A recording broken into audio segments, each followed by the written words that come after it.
আসসালামু আলাইকুম এভরিওয়ান। আজকে আমি আপনাদেরকে তৈরি করে দেখাবো জলপাইয়ের জেলি। খুব সামান্য কিছু উপকরণ দিয়ে তৈরি করে নেওয়া যায় এই জলপাইয়ের জেলি। জলপাইয়ের জেলি তৈরি করার জন্য আমি এখানে হাফ কেজি জলপাই ছোট ছোট টুকরো করে কেটে নিয়েছি। এখন এই জলপাইটাকে আমি সিদ্ধ করে নেব। হাফ কেজি জলপাইয়ের জন্য দিয়ে দিচ্ছি 1 কেজি পরিমাণ পানি। এখন এই পানির ভিতরে জলপাইটাকে খুব ভালোভাবে সিদ্ধ করে নেব। এই তো কিছুক্ষণ পরে আমার জলপাইটা সিদ্ধ হয়ে গিয়েছে।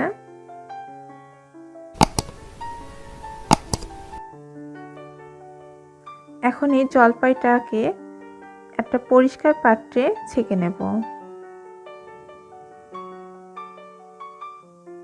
ছেঁকে নেওয়ার পর আমার জলপাই থেকে এই পরিমাণে পানি বের হয়েছে। এখন এই পানিটা দিয়েই আমরা জলপাইয়ের জেলিটা তৈরি করব।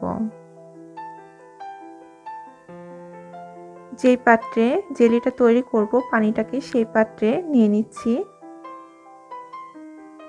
আমার এখানে 2 কাপ পরিমাণ পানি হয়েছে।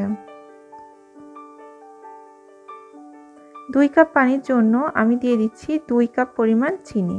যতটুকু পানি হবে ঠিক ততটুকুই চিনি ব্যবহার করতে হবে। এখন এটাকে জাল করতে হবে। অনবরত নেড়ে নেড়ে চিনিটাকে গলিয়ে নিচ্ছি।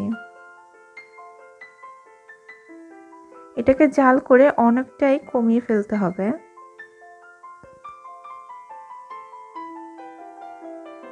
আমি এখানে কিছুটা পরিমাণ গ্রিন ফুড কালার ব্যবহার করছি।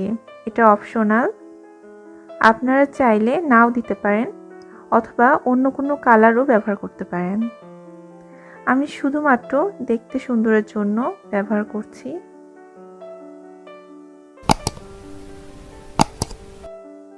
জলপাইটা অনেকটাই ঘন হয়ে গিয়েছে, জলপাইয়ের পানিটা।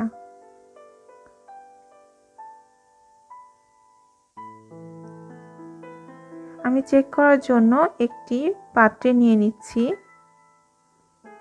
কিছুক্ষণ রেখে দেওয়ার পরে এই যে দেখুন, এটা অনেকটাই ঘন হয়ে এসেছে এবং আঠালো হয়ে গিয়েছে। এই পর্যায়ে এটাকে আমি যেই পাত্রে জেলিটা সেট করব সেই পাত্রে নামিয়ে নিচ্ছি। আমি নামিয়ে নিয়েছি। এটাকে কয়েক ঘন্টা রেখে দিলেই ঠান্ডা হয়ে যাবে। জেলিটা জারের মধ্যে খুব ভালোভাবে সেট হয়ে গিয়েছে।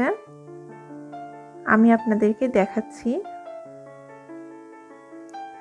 আপনারাও খুব সহজে রেসিপি ফলো করে বাসায় বানিয়ে নিতে পারেন জলপাইয়ের